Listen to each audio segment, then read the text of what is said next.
তো সালামের জবাবটা আওয়াজ অনুযায়ী সালাম দেওয়া হইল সুন্নত, জবাব দেওয়া হইল ওয়াজিব। সবাই উচ্চ কণ্ঠে মহব্বতের সাথে সালামের জবাব দিবেন। আসসালামু আলাইকুম ওয়া রাহমাতুল্লাহি ওয়া বারাকাতুহু। আলহামদুলিল্লাহ নাহমাদুহু ওয়া নাস্তাঈনুহু ওয়া নাস্তাগফিরুহু ওয়া নু'মিनु বিহি ওয়া নাতাওয়াক্কালু আলাইহি ওয়া না'উযু বিল্লাহি মিন শুরুরি আনফুসিনা ومن سيئات أعمالنا من يهده الله فلا مضل له ومن يضلل فلا هادي له ونشهد أن لا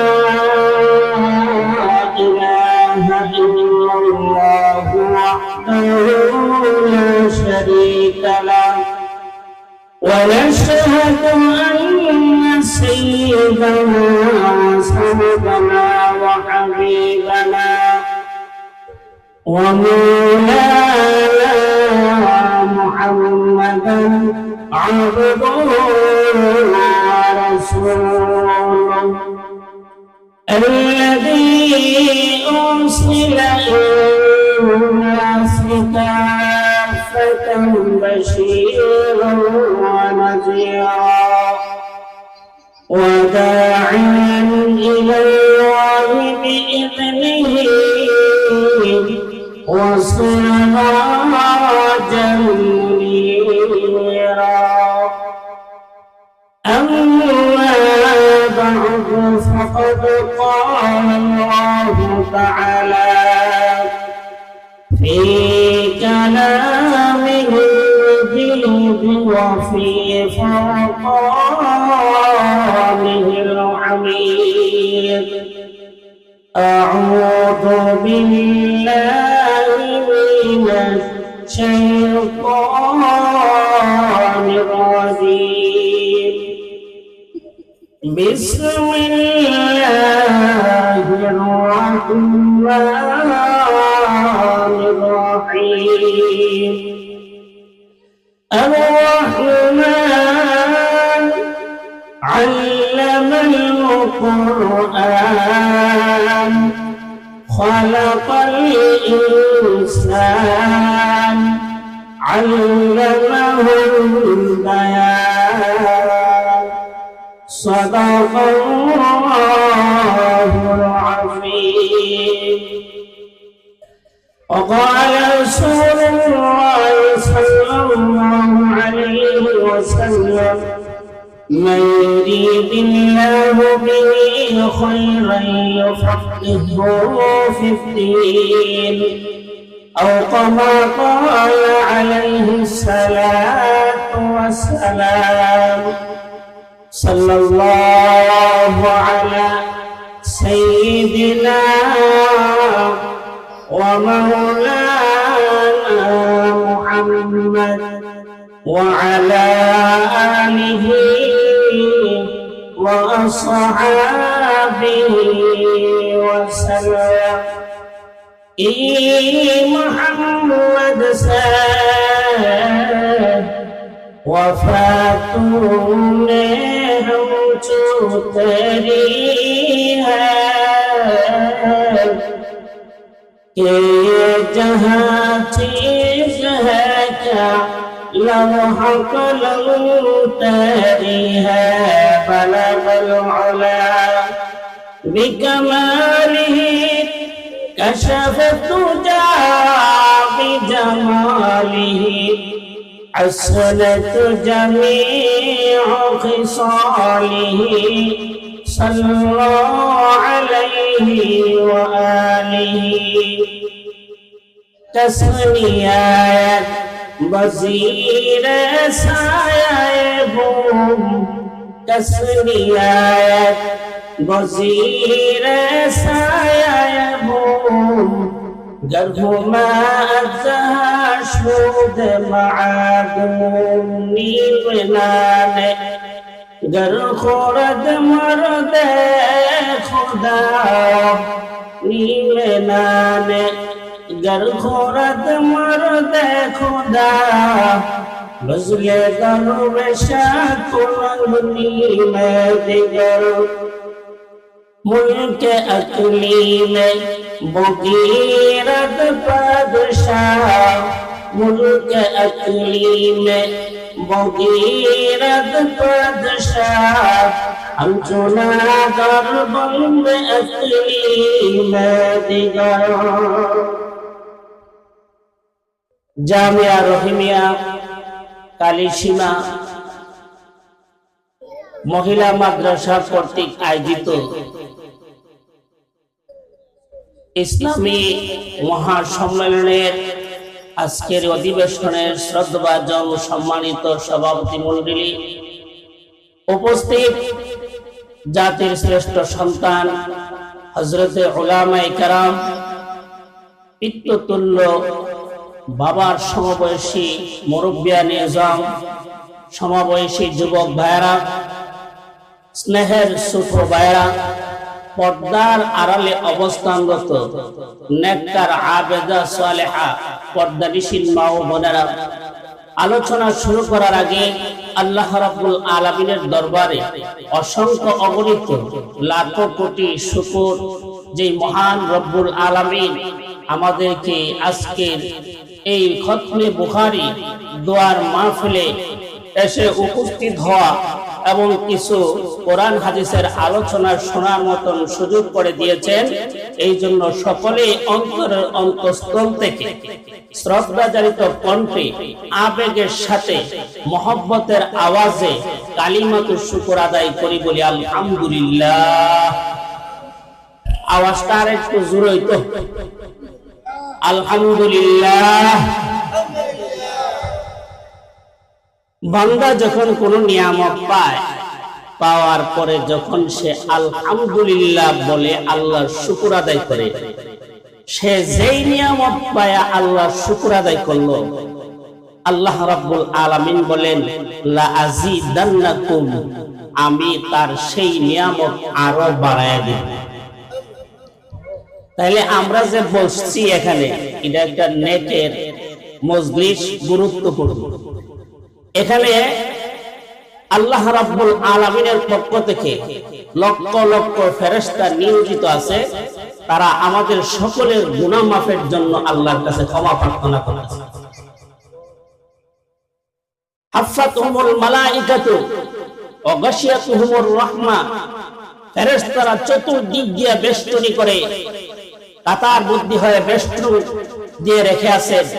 ওয়া গাশিয়াতুহুমুর রাহমা, একটা মাপ যেমন সমুদ্রের নিচে, পানির নিচে যেমন চতুর্দিক থেকে তার শরীরে পানি লেগে আছে, একটা মানুষের যারা কোরআন হাদিস তাফসীরের মজলিসে বসে চতুর্দিক দিয়ে আল্লাহ তাআলার রহমত তাকে ডেকে ফেলে। আরেকটু জোরে কই, আরেকটু জোরে কই।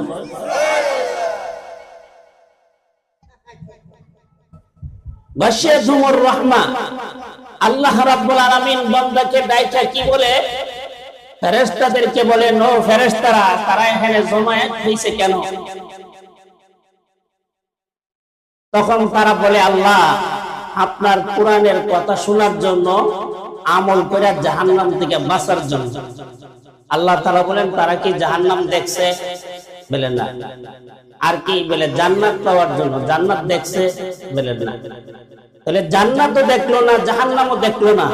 জাহান্নাম থেকে মুক্তি চাই, জান্নাতে যেতে চাই, আমি তোমাদেরকে সাক্ষী রেখে ঘোষণা দিয়ে দিলাম, তাদেরকে মাফ করে আমি জান্নাতের মেহমান বানায় নিলাম। তাহলে আমরা যেখানে বসছি, লাভ না লস? আর জোরে বলি, লাভ না লস? লাভটা কতটুকু আমরা আলোচনায় ঢুকলে বুঝতে পারবো। আমি আপনাদের সামনে পবিত্র কোরআন শরীফের গুরুত্বপূর্ণ একটি সূরা, সূরাতুর রহমান, আপনাদের সামনে তেলাওয়াত করেছি। আল্লাহর রাসূলের অগণিত হাদিস থেকে মিশকাত শরীফের একটি হাদিস আপনাদের সামনে পাঠ করেছি। আয়াত এবং হাদিসকে সামনে রেখে কিছু আলোচনা করার চেষ্টা করব। আল্লাহ যেন আমাকে ইখলাসের নিয়তে আপনারা যারা সকলে আসছেন সকলকে আমলের নিয়তে শ্রবণ করার তৌফিক দান করে বলে আমিন। এর আগে আপনার বসাটা আমার কাছে এলোমেলো লাগতেছে, যদি একটু কাছাকাছি বসে আর আমার দিকে মনোযোগ থাকে তাহলে দেখবেন আপনি যদি কিছু ফাইতে চান, টেবল থেকে যদি আপনি পানি নিতে চান জগ দিয়া, জগের মুখটা কি জগের মুখটা কি টেবলের ফাইবার বরাবর ধরতে হবে না সাইডে ধরলে চলবে? জোরে বলেন। বরাবর ধরতে হবে। আপনি পানি নিতে গেছেন জগ দিয়া, টেবলের যে পাইপ দিয়ে পানি বের হইতেছে, আপনি চাপ দিলেন আর জগটাকে সাইডে রাখলেন, জগ ভরবে না, কারণ আপনি আসছেন পানি নেওয়ার জন্য। এই তদ্রুপ ভাবে আপনারা আসছেন কিছু কথা শুনে আমল করার জন্য। আপনাদের মনোযোগ যদি আমার দিকে না থাকে বরং অন্যদিকে ড্রাইভের থাকে, তখন আপনারা আমার কথাগুলো শ্রবণ করবেন বটে, এর দ্বারা কোনো ফায়দা হাসিল হবে না। ওই জগ দেওয়ার পরে যেমন পানি নিতে পারে নাই, এই তদ্রুপ ভাবে কোরআন হাদিসের আলোচনা শোনার পর আপনি উপকৃত হতে পারে। এজন্য একটু মহব্বতে জিকির করে সামনের দিকে আগায় বসুন। লা ইলাহা ইল্লাল্লাহ, লা ইলাহা। পিছনের যুবক ভাইরা একটু সামনের দিকে আসুন। লা ইলাহা। পাহাড়েরই ঝর্ণা সমূহ প্রভুর নামে মাতোয়ারা, শব্দে তারি কোলে রাহে করছে নাম জপনা। লা ইলাহা। মোহাম্মদ আওয়াজ করে লা ইলাহা,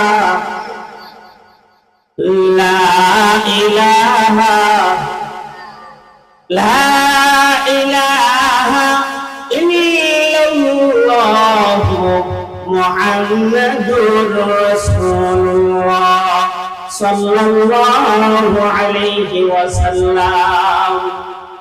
আমি আপনাদের সামনে যে হাদিস তেলাওয়াত করেছি, আল্লাহর রাসূল বলেন, ইবনে আব্বাস থেকে হাদিস বর্ণিত, আন ইবনে আব্বাস রাদিয়াল্লাহু তাআলা আনহু قال, ইবনে আব্বাস রাদিয়াল্লাহু তাআলা আনহু থেকে বর্ণিত, আল্লাহর রাসূল সাল্লাল্লাহু আলাইহি ওয়াসাল্লাম বলেন, মাই ইউরিদিল্লাহু বিহি খায়রান ইউফাক্কিহু ফিদ্দীন। আল্লাহ তাআলা যেই বান্দার কল্যাণ চান, যেই বান্দার ভালাই চান, যেই বান্দাকে আল্লাহ সুখে রাখতে চান, ইউফাক্কিহু ফিদ্দীন, তাকে দ্বীনের জ্ঞান বুঝ সমঝ আল্লাহ তাআলা দান করেন। বলেন সুবহানাল্লাহ।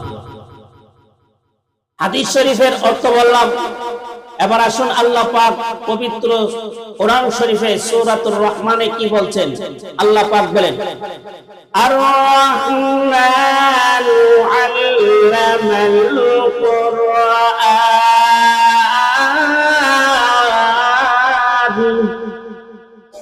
রহমান আল্লাহ, দয়াময় আল্লাহ, যিনি শিক্ষা দিয়েছেন কোরআন। খালাকাল ইনসান, তিনি সৃষ্টি করেছেন মানুষ। আল্লামাহুল বায়ান,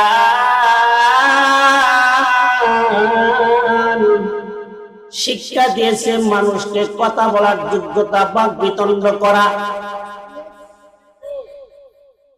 এই হলো আয়াতের অর্থ। বেশি আলোচনা করার সুযোগ নাই, আর এত বড় সূরা, এটার আলোচনা আজকে রাত সারা রাত করলো শেষ হবে। আমি যেই সূরাটা তেলাওয়াত করেছি, এই সূরার সম্পর্কে ফজিলতটা আগে বুঝলে আমাদের সহজে বোঝা যায়। আল্লাহ রাসূল বলেন, লিকুল্লি শাইইন উরুসুন ওয়া উরুসুল কুরআনি সূরাতুর রহমান। প্রত্যেকটা মানুষ, প্রত্যেকটা সৃষ্টির একটা আনন্দের মুহূর্ত আছে। নবজাত, নবতুলহান যেই ছেলেটা সবেমাত্র বিবাহ করেছে, যেই মেয়েটার সবেমাত্র বিবাহ হয়েছে, তাদের মধ্যে যেরকম একটা আনন্দ ফুর্তি থাকে, এই আনন্দ ফুর্তির কারণে তার টেনশন, বিভিন্ন পেরেশানি তার ভিতরে কাজ করে না। তখন শুধু তার আনন্দই তার অন্তরের ভিতরে অনুভব হয়। আল্লাহ রাব্বুল আলামিন বলেন, তার রাসূলকে বলেন, যেই ব্যক্তি সূরা রহমান তেলাওয়াত করবে, দুনিয়ার যত পেরেশানি, অস্থিরতা আছে, টেনশন আছে, মহান আল্লাহ তাআলা ওই বান্দার সবগুলো পেরেশানি, টেনশন দূর করে দিবেন। আর একটু জোরে বলুন সুবহানাল্লাহ।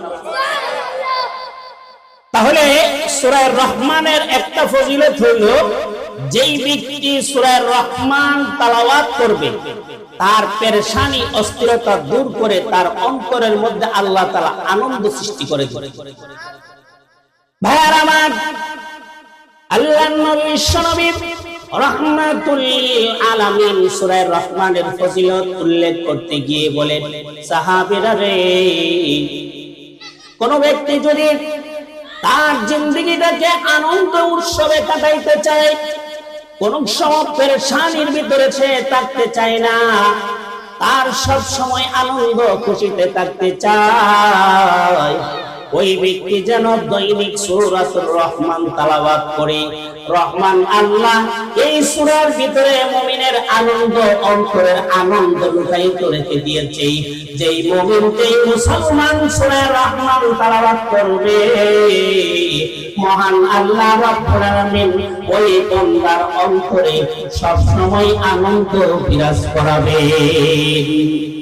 শুধু তাই নয়, আল্লাহর নবী বিশ্বনবী রাহমাতুল লিল আলামিন বলেন, কোন ব্যক্তির যদি অধিক বয়স হয়ে যাওয়ার কারণে অথবা কোন রোগের কারণে তার চোখের মধ্যে যদি সমস্যা হয়ে যায়, ফিলহাদ চোখ ওঠা রোগ হয়, কিংবা চোখে ছানি পড়ে যায়, অথবা কোন আঘাতের কারণে চোখ তার দিন দিন পাওয়ার কমে যাচ্ছে, এমন ব্যক্তি যদি সূরা রহমান তেলাওয়াত করে, চোখের মধ্যে যদি ফুঁক দেয়, মহান আল্লাহ রাব্বুল আলামিন সূরা রহমানের উসিলায় তার চোখের রাতকানা রোগ এবং চোখের পাওয়ার কমে যাওয়া রোগ, এরপরে তার চোখের ব্যথা কষ্ট যেইগুলো আছে, সূরা রহমান তেলাওয়াত করে যদি বান্দা উত্তর দেয়, মহান আল্লাহ রাব্বুল আলামিন সূরা রহমানের উসিলায় তার চোখের ব্যথা, চোখের ছানি পড়া দূর করে দিবে। 3 নাম্বার, আল্লাহর নবী বিশ্বনবী রাহমাতুল লিল আলামিন বলেন, দুনিয়াতে সব মানুষ চায় তার ইনকাম ভালো হোক, তার উপার্জন ভালো হোক, তার কামাই রুজি ভালো হোক। প্রত্যেকটা মানুষই চাই কিনা ভাই? প্রত্যেকে চাই তার ইনকাম সোর্স ভালো হোক, বেশি হোক। আল্লাহর নবী বিশ্বনবী রাহমাতুল লিল আলামিন বলেন, রে সাহাবীরা, ও আমার উম্মতেরা, তোমরা যদি সূরা রহমান তেলাওয়াত করো আর সূরা রহমান তেলাওয়াত করে ফজর নামাজ পড়ে সূরা রহমান তেলাওয়াত করে যদি রিজিকের সন্ধানে বের হয়ে যাও, মহান আল্লাহ তাআলা ওই দিন তোমার রিজিক, ইনকাম বাড়ায়া দিবে। এরপর আল্লাহ রাসূল বলেন, কোন ব্যক্তি যদি মামলা মুকদ্দমার মধ্যে পড়ে যায়, দুনিয়াতে সব মানুষ বিপদগ্রস্ত হয়ে গেলে সর্বপ্রথম আত্মীয় স্বজন যারা ক্ষমতাসীন, দায়িত্বশীল, সরকারি পদে আছে, মামলার মধ্যে পড়ে গেলে এমপি, মন্ত্রী, চেয়ারম্যান, এলাকার মেম্বার, মাতাব্বরের কাছে যায়। কিভাবে জেল হাজত থেকে মুক্তি পাওয়া যায়? আল্লাহর নবী বিশ্বনবী রাহমাতুল লিল আলামিন বলেন, উম্মতারা রে, ওই চেয়ারম্যানের কাছে যাওয়ার তোমার দরকার নাই, ওই মেম্বারের কাছে যাওয়ার তোমার দরকার নাই, ওই ওলির কাছে, ওই উকিলের কাছে তোমার যাওয়ার দরকার নাই, ওই এমপির কাছে যাওয়ার দরকার নাই। বান্দারে, তুই যদি সূরা রহমান 11 বার তেলাওয়াত করস দৈনিক, আমি আল্লাহ রাব্বুল আলামিন খুব দ্রুত তোকে জেল থেকে মুক্তির ব্যবস্থা করে দিব। এইগুলো হলো সূরাতুর রহমানের ফজিলত। শুধু তাই না, আল্লাহর নবী, মা বোনেরা লক্ষ্য করে শুনবেন, আপনাদের অনেক হাজত থাকে, অনেক প্রয়োজন থাকে, সন্তানরা বিদেশে থাকে, বিপদগ্রস্ত হয়ে যায়।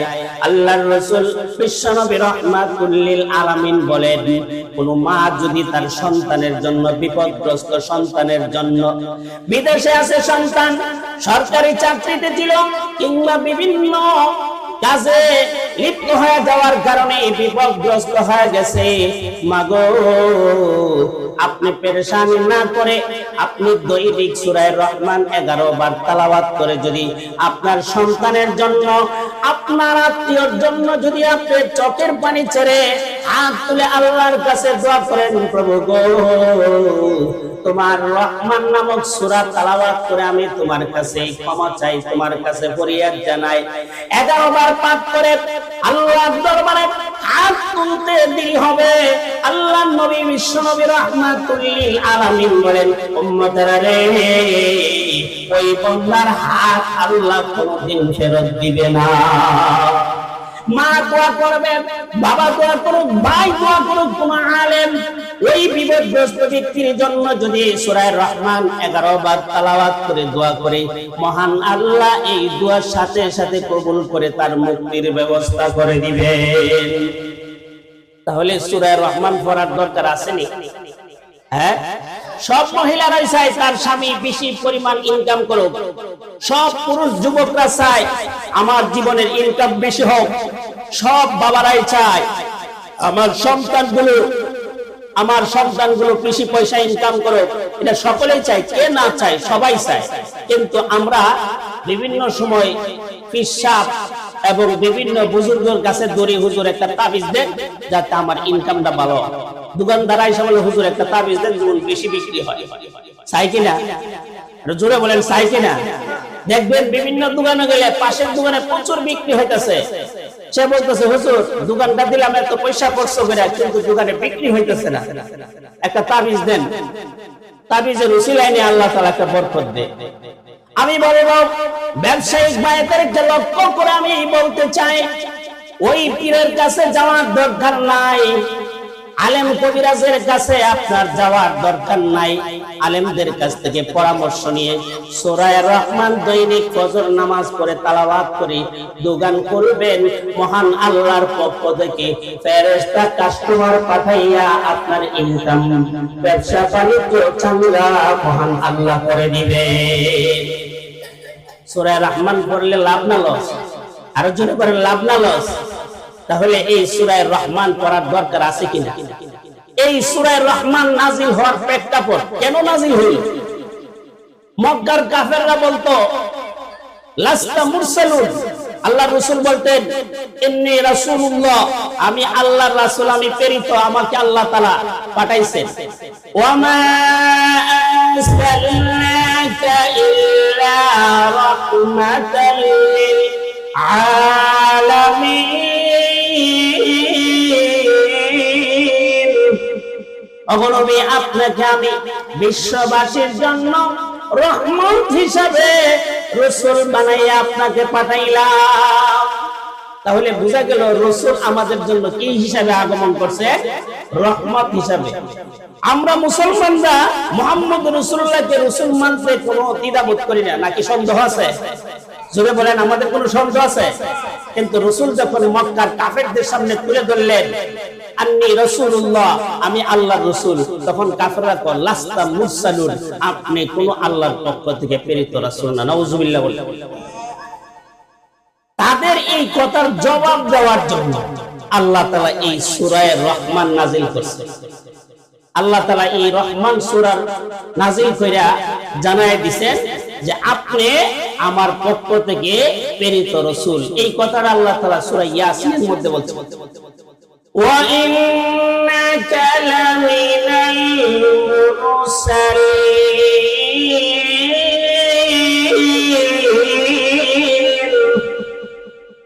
নিশ্চয়ই আপনি আল্লাহর পক্ষ থেকে প্রেরিত রাসূল। বলেন আলহামদুলিল্লাহ।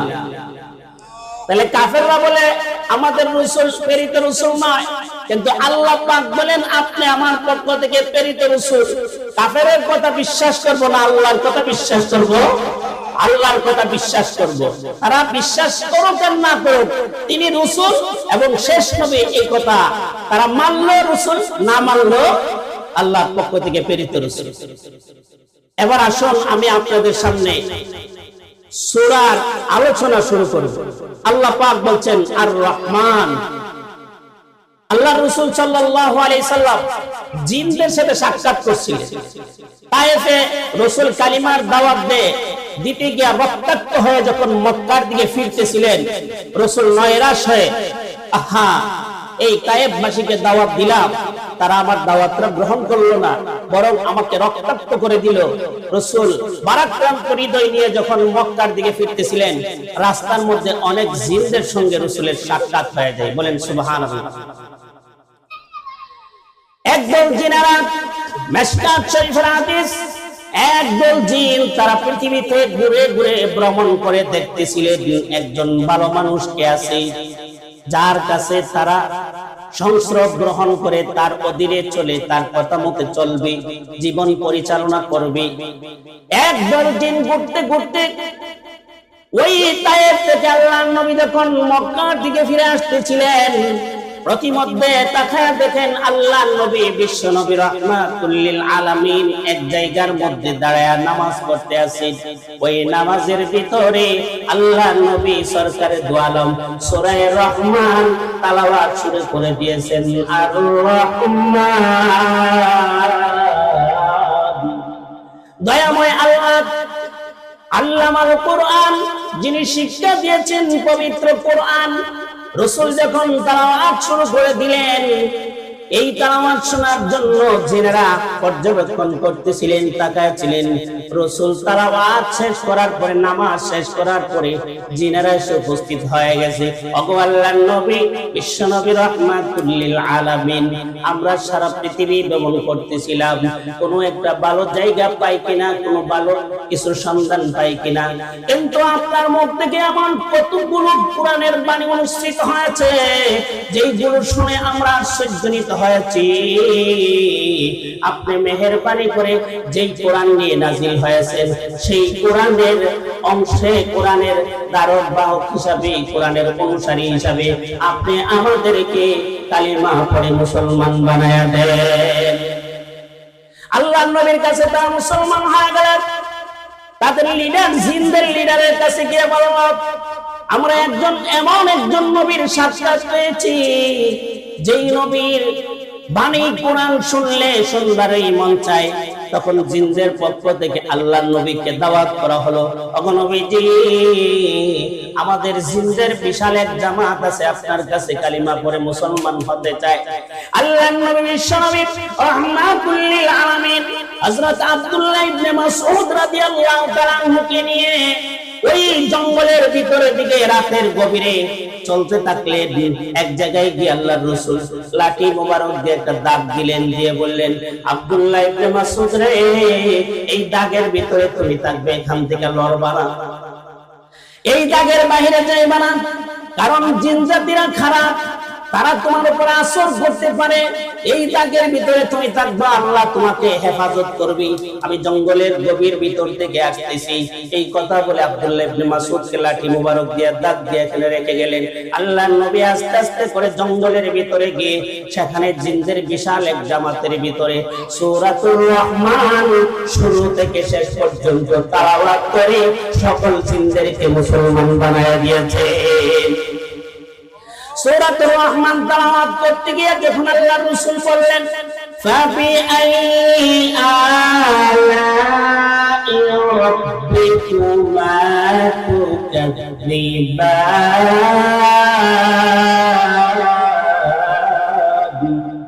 রে পৃথিবীর বান্দা বান্দেরা, জিন ইনসানরা, তোমরা আমার কোন নিয়ামতকে তোমরা অস্বীকার করতে পারবে? তখন এই আয়াতটা যখন রাসূল পড়তেন, তখন জিনেরা সাথে সাথে বলতেন, লা নুকাযযিবু বিশাইইন মিন রাব্বিনা, আমরা রবের কোন নিয়ামতকে অস্বীকার করার মতন দুঃসাহস করতে পারি না। আল্লাহর নবী রাহমাতুল লিল আলামিন জিনদের কাছ থেকে এই সূরা শুনে আসার পরে সাহাবায়ে কেরামদেরকে নিয়ে বসলেন, সাহাবীদের সামনে সূরা রহমান তেলাওয়াত করলেন। তেলাওয়াত করার পরে আল্লাহর রাসূল তেলাওয়াত শেষ করে ফেললেন। এই অবস্থায় কোন সাহাবী এর প্রতিফাবি আইয়ি আলা রাব্বিকুমা তুকাজ্জিবান এই আয়াত করার পরে তারা কোনো জবাব দিল না। আল্লাহর নবী বিশ্বনবী রাহমাতুল লিল আলামিন বলেন, সাহাবীরা রে, এত সুন্দর একটা সূরা তোমাদের সামনে তেলাওয়াত করলাম, যেখানে আল্লাহ তাআলা তার প্রত্যেকটা বান্দা বান্দি যিনি ইনসানের নিয়ামতের কথা তুলে ধরেছেন, তোমরা কেউ তো কোনো কথা বললে না, চুপ করে শুধু শুনতেই থাকলে। তোমরা শুধু চুপ করে শুনলেই। আবার শোনো, জিনদের কাছে এই সূরাটা আমি তেলাওয়াত করেছিলাম, জিনেরা তখন বলেছিল লা নুকাজ্জিবু বিশাইইন মির রাব্বিনা, আমরা আমাদের রবের কোন নিয়ামতকে অস্বীকার করতে পারবো না। তোমরা তো একজন সাহাবীও এই ধরনের কথা বললে না। তখন সাহাবায়ে কেরাম বলেন, ইয়া রাসূলুল্লাহ, ইয়া হাবিবাল্লাহ, আমরা তো বুঝতে পারি নাই, এইজন্য আমরা আল্লাহর কাছে ক্ষমা প্রার্থী। মহান রব্বুল আলামিন সূরা রহমান নাযিল করে সমস্ত মানুষের শান্তির ফায়সালার ঘোষণা দিয়েছে। এই জন্য আল্লাহ রাব্বুল আলামিন সর্বপ্রথম যে শব্দটা ব্যবহার করেছে সূরাতুর রহমানের মধ্যে, আর রহমানু আল্লামাল কুরআন,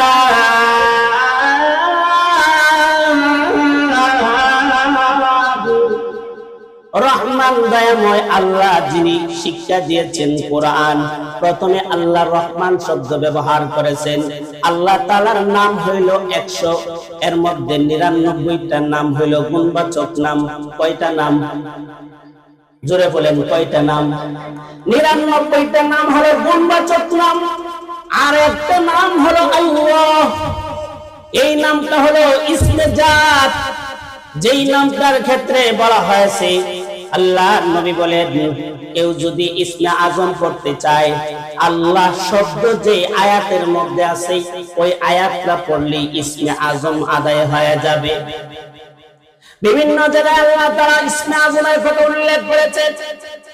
আল্লাহু লা ইলাহা ইল্লা হুয়াল হাইয়ুল কাইয়্যুম,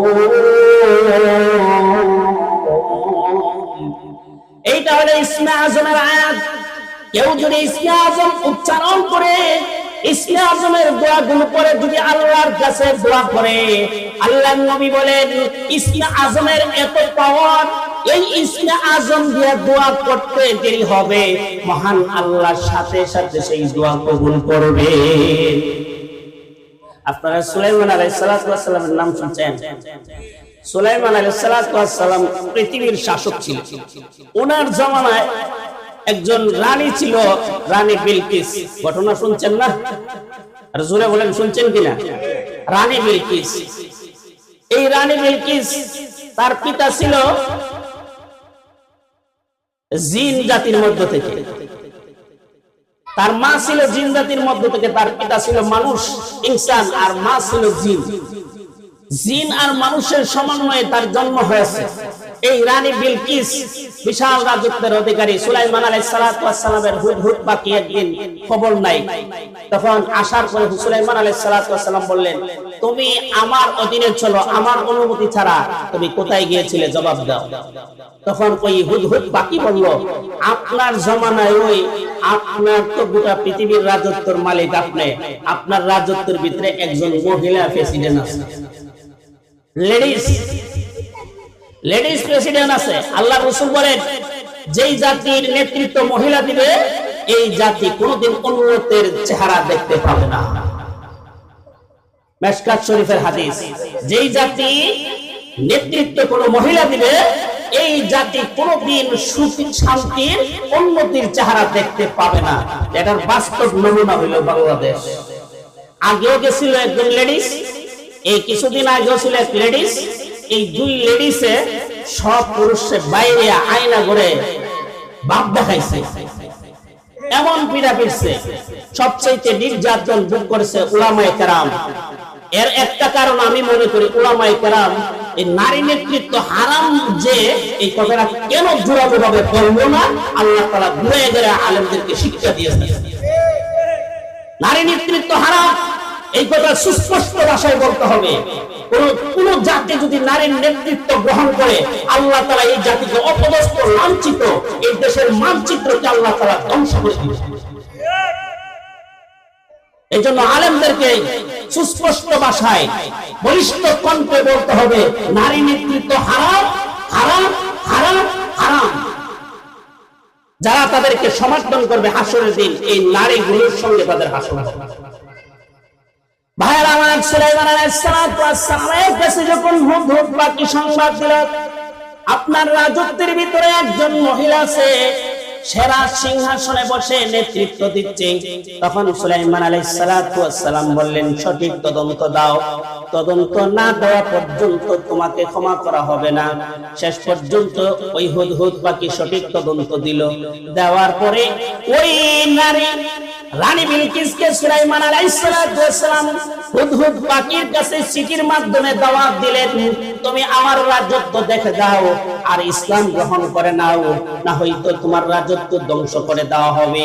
এই কথা বলার পরে, চিঠি পাওয়ার পরে রানী বিলকিসের পক্ষ থেকে অনেক এমপি মন্ত্রীদেরকে পাঠায় দিলেন সুলাইমান আলাইহিস সালামকে পরীক্ষা করার জন্য, তিনি আসলে কি আধ্যাত্মিক জগতের বাদশা নাকি দুনিয়ার বাদশা, আল্লাহর পক্ষ থেকে তিনি রাসূল নাকি দুনিয়ার নামধারী একজন ভণ্ড রাসূল।